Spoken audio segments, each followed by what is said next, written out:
What we've got here is a little corner that I've rigged up with two pieces of wood. But as you can see, they're not a perfect right angle. So that if you were trying to put some flooring or something into this corner, it would be tricky to cut that correctly. So I'm going to show you a little trick that I used.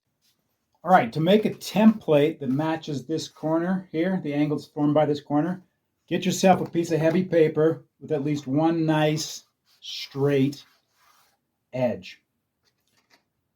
Take that piece of paper and lay it down in the corner, flushing it up the straight edge against one of the walls. I'm going to tape this in place just so it doesn't slide. That's not necessary.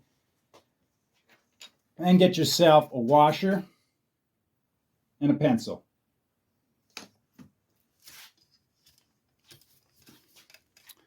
Notice the piece of paper is flush against this side, but of course it can't be flush against this side because this has a 90-degree angle and these two walls together do not have a 90-degree angle.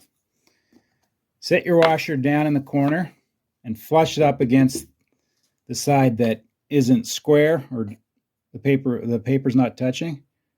Insert your pencil. Let the washer run up against this wall as you pull it towards you with the pencil.